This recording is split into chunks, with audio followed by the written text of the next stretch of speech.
Hello and welcome to the Gothic Unicorn. Today I'm going to be working on my 1/48 scale Hangmans Halt project. I've got all the bits for inside back. I've actually got a lot more than that back, and I should by rights be sorting out the boxes that are currently piled behind me. But when you've got to craft, you've got to craft. Right, before we start, I've got the house in front of me. I'm just going to say there's nothing wrong with my thumbnail. I know it looks a bit weird. I've actually broke it, but instead of breaking a nail and it going acrosswards, it's gone inwards. So I've applied liberal amounts of nail glue, the stuff that you use for attaching acrylic nails to your nails, to keep it in place until it's such a time as I can actually trim it off without it being painful. So sorry about how it looks. That aside, it's back to Hangmans Halt. Now, at the moment I have done all the, if I can get this off, now that's it, all the basic interior decoration, the basic exterior decoration, and all the bits on the front have been attached. The roof is ready to be painted, and I think that's where I'm going to start. I've got the bell tower. I'm not sure, it's more like a bell turret or something, isn't it? I'm not sure exactly what you class it as because I can't find the instructions. I think they're in the drawer, but I've got to stick that on and then decorate the inside, so I think we're good. I have also got the roof for the bell tower thing and the bell, so we're good on that front as well. I've got paints that I was using before, although why I've got that one I'm not sure. That might be the paint I've used inside. Might be the paint I've used inside, in which case it's destined for the inside of the roof. That would make sense, wouldn't it? So I'm going to start off with painting the roof. The roof's going to be painted in the palest of the 3 greys that I'm using for this project, and then I will probably add some lighter grey paint over the top to give it a more mottled effect. That sounds about right, doesn't it? It's supposed to be a metal roof. That's the kind of look that I've gone for, and yeah, we'll see how we get on. The paint has been applied to the roof and to the little bell tower, for want of a better phrase. It has taken quite some effort. I know every video I've done on this, I've complained about the paint. Wouldn't recommend it. I'm definitely going to be looking for different paint going forward, but it's still wet as well. It's not drying very well at the moment, but I've got a reasonable coverage. Didn't take as many coats as the dark one as it has of the light. That has been a right nuisance, but it's done now. I've also got the inside painted. There's a few marks, but that doesn't matter because I will be distressing it. The next step is to start distressing the outside of the property, and to do that I'm probably going to water down some of one of the lighter greys and just sort of dab it on a bit. I'm not sure what I'm going to dab it on with. Ordinarily I'd use sponge, but I'm not sure that I've got any to hand. Might be in the boxes, but I'm not digging through them at the moment. I want to work on this. And yeah, that's going to be the next step, is to put a bit of age onto the actual main structure of the house. I also need to age these a little bit. The roof is too clean. That bell tower is going to need aging to match the rest of the property. And then we can start looking at inside, which is obviously going to be the fun bit. I have been a bit mad with the paint, and I've done some distressing on the outside of the building. This will be the only bit that's actually visible, because this is going to be the end building of the row when they're all put together.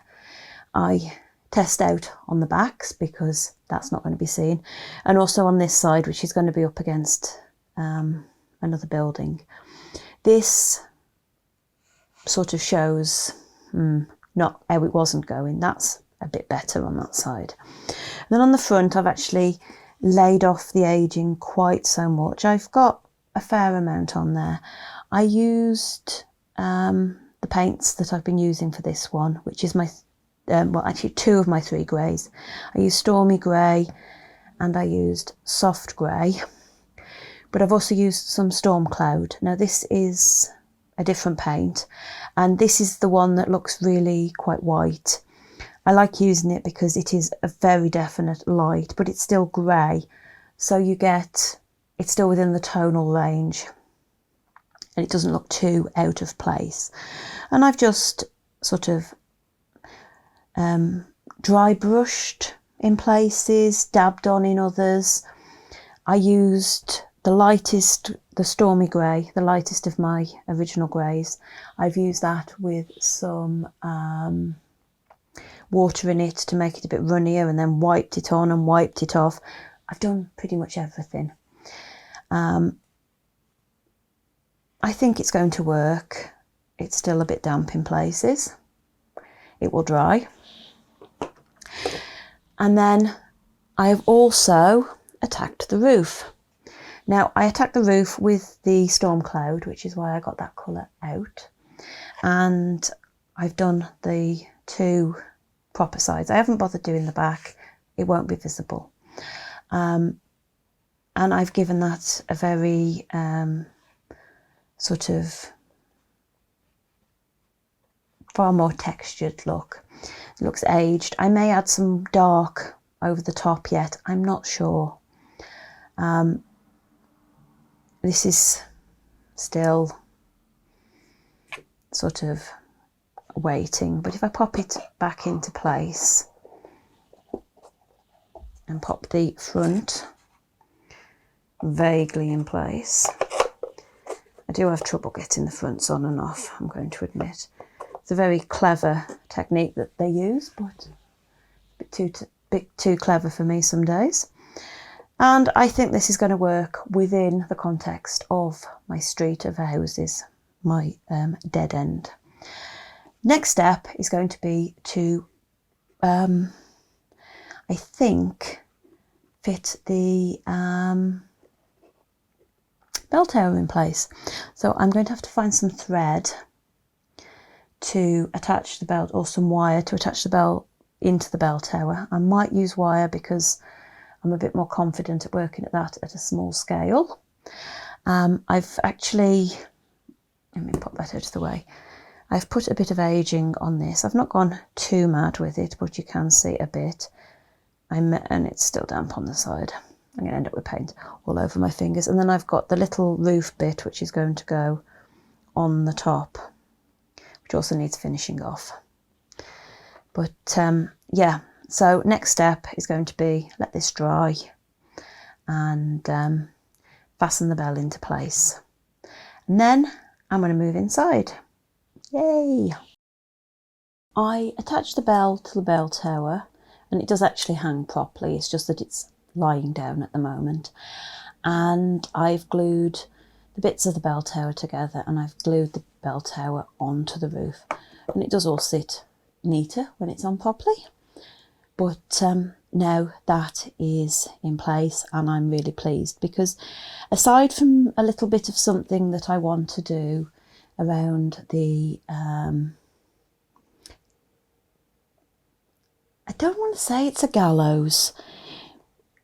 It is the where there'd be a noose hanging from. I want to do something there, and I'm going to deal with that a bit later on in the process of doing this. It's going to be one of the final touches, I think. So we're going to move inside and we're going to look at the ground floor room, which you can't see very well at the moment. I've got to move it a little bit further into shot. We're going to look at the ground floor room, and we're going to look also at generally mushing up the inside.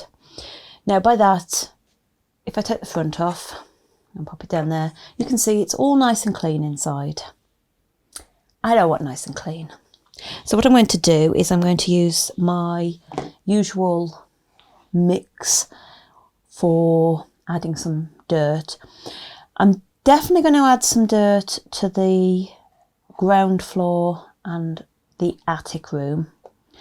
The first floor room, not so much. I want that to actually look worn, which I've done by distressing the wallpaper before I put it on, but I don't necessarily want that to look so dirty. It's a very careful balancing act, but I'm going to do that using my usual mix of black acrylic paint and water. And as long as I apply it and it sort of runs down and not uphill, so I have to keep the house upright, it should not look too bad at all. So I think what I'm going to do is get my little pot of distressing liquid out and get throwing it around, and we'll see what we can do, and then we'll look at how I'm going to furnish in there in a while. I have added some distressing to the inside of the property. I've also done the inside of the roof, which would be visible if there was a window. Now, I haven't gone over the top. I've just added enough that it's not clean. Ironically, the bit that actually took it the best is the wallpaper, which has reacted with the very watered down paint. And I actually kind of like it, so I'm not too upset about that. It actually looks like at some point maybe it's got damp. Been a leak of some description or something. So that is looking great. Now the ground floor room of this, I don't know if I've mentioned it in my previous videos. I might have done, I might not. I'm actually going to have furnished as a bit of a museum.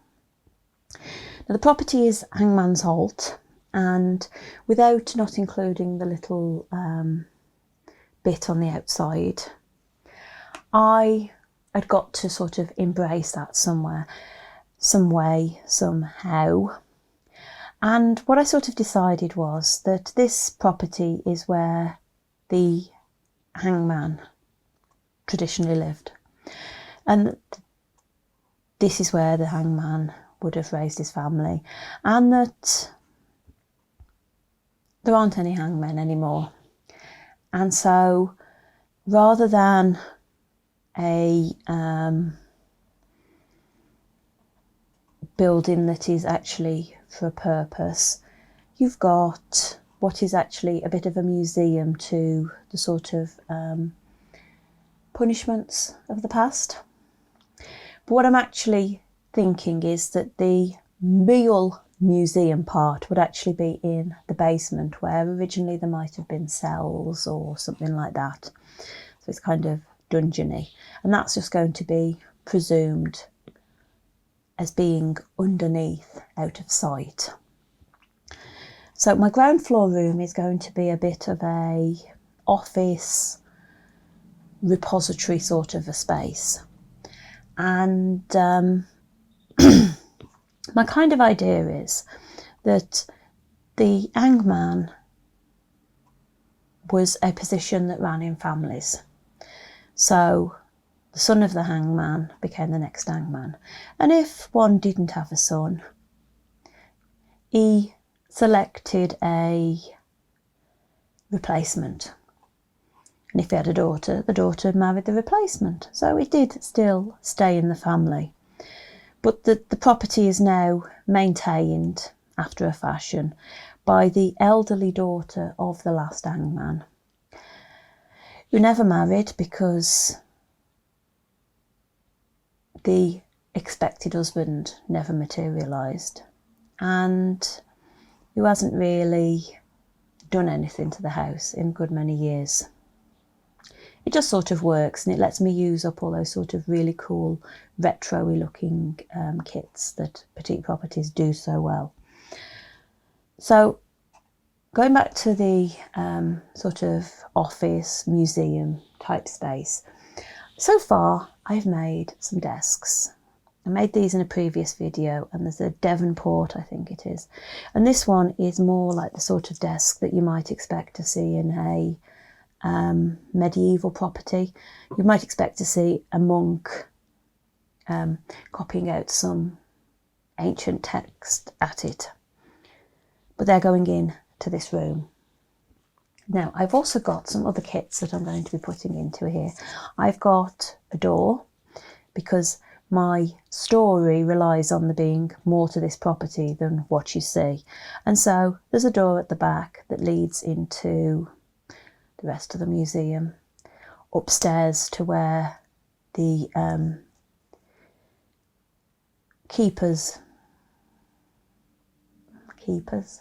curator, that's a good way to describe it, isn't it? A curator. Museums have curators, where the curator now lives. So I've got a door, I've got some shelves. I used similar, if not the same, in number 13, which I've done out as a shop. They're great. I can put some books, lots of paperwork and things on the shelves, and it'll look great. And I've got a couple of chairs. I thought a couple of chairs might be useful. I've certainly got one desk that needs a chair. It might not be the right size chair, but it's going to sort of suggest that somebody could pull up a chair and use that desk, or they could just sit on them. You know, they could be positioned as if they're sat there for people to wait. So I think my next step is actually going to be to work on the door, and as usual with one of these properties, as I did in number 13, the door will not be opening. It doesn't need to. There isn't a door space. All I need to do is make up one side of the door and stick it into place. And yeah, I think this is next, and then making the furniture and figuring out how to how to fill the shelves, because I think there needs to be some papers and things around, and I might make some little posters or something to go on one of the walls.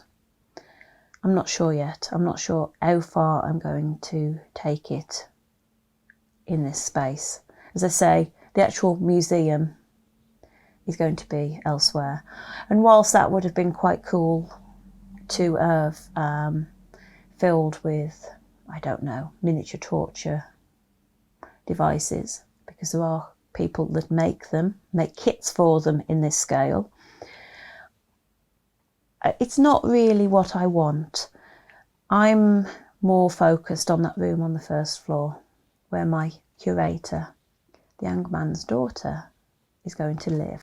Now, I thought I'd just give you a little look at the door. Now, this is the Edwardian door, simply because these are, this door needs cutting round. Now, I don't know if it actually says that in there. Yeah, it says on there that you can cut around the two sides of the actual main piece to make the door opening. And then you layer it up. Now, you've got a frame piece that goes on the outside, and you get your detail piece, which gives you your effective panels, which is brilliant. They look really effective. And obviously that then would be one side of the door. If you were doing this as an opening door, you'd repeat on the other side. But what you'd do then is you obviously don't stick everything onto here. The second architrave piece, which is the door frame, goes on the other side of your wall, whereas that would go on the back of there where the other part of the door is. And then you also get, if you can see in there, I don't know if you will, hang on, if I put the instructions behind it you might be able to see a bit better. You get some little seed beads to make your handles, and they do like going anywhere. You get your instructions, and it explains how you can create your own aperture to make an opening door if you so desire, which is brilliant. But I've got nowhere for my door to open to, so I don't need to do that. Now I'm going to colour the pieces with one of my alcohol markers, probably in a dark brown, because it's just sort of goes with the entire aesthetic of Dead End. And what I will do is I will do that before I stick it together, simply because it's easier. It just means that I can get around all the little edges and not have any light bits showing, and not have to try and get my pen in. Been there, done that. So that's what I'm going to do. Now, the bits that I don't use, I will keep, because you never know, I might need them in the future. I could, to be fair, cut another piece of card the same size and make my own mock door in the future if I wanted to. It's not something that I've considered at the moment, but I might do. I've bought 3 doors for this property, 1 for each floor. It's not a problem. They're not expensive, these kits, in the scale of what you pay for some miniatures, and the detailing is wonderful. And they do actually do a number of different styles of doors, so you can mix and match according to the sort of style you want, even within the same kind of building, especially as with me, where you're using a building that's just flat backed. You don't need to worry about it actually opening and things, because sometimes there's apertures and they're different sizes, I would imagine. I don't know. I've not really looked into it that closely, and this is only the 3rd one of these that I've made. And only one of them had proper internal doors, and I had fun with them, trying to line everything up. I'm not going to lie, I had fun with that, trying to line everything up, because it's not easy. Not when you're trying to stick them in place on something that's already built. But we'll get on with the door, and then we can get on with furniture and fun stuff. I have put the door together, and I'm ready to put it into place. Now, I could have made doors that were bigger in scale, but I wanted them to be sort of realistic. And you do find a lot of houses of a certain age where the doors don't seem to be, massive compared to the property. And I like these doors. So what I'm going to do is I'm going to put some glue on the back of it, and I'm going to try and get it in evenly without getting my finger in the way. Well, fingers is going to be entire hand. So I want the door to go, yeah, about there should be right. All I'm going to do is I'm going to put it into place, and then I'm going to push it into place downwards so it's on the floor and on the back as well. And that's my first door in. Obviously in my mind I've got lots of spaces beyond the door. Those doors are brilliant, and as I said, it's a great way of explaining gaps in your houses with a flat back house. I do it in my 1/12 scale doll's house. I'm going to do it at 1/48 scale too. I was going to carry on with this build today, the following morning from when I was recording the last bit.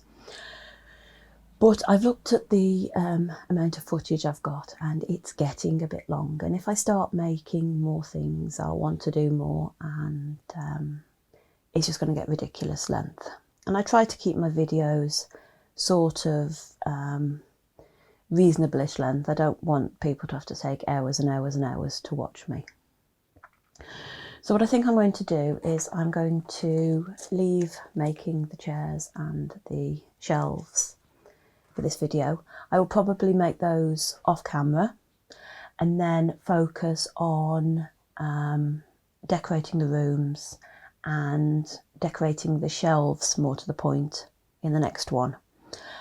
I will then be able to show you the piece that has already come out of the advent calendar, which I want to put in. I'm desperate to put that in. You'll understand why after Christmas, but I can't reveal that until after Christmas. That's, you know, the way that it's done with the advent calendar. And yeah, so I'm pleased. The house is looking more like a house, and it's time to start on the inside properly. I hope you've enjoyed this video, and if you have, please like, comment and subscribe. Maybe even ring that notification bell to let you know when I upload a video. I upload most weeks. I aim for a Friday, but it's never say never. Real life gets in the way sometimes, and that's just the way it is. But until next time, bye.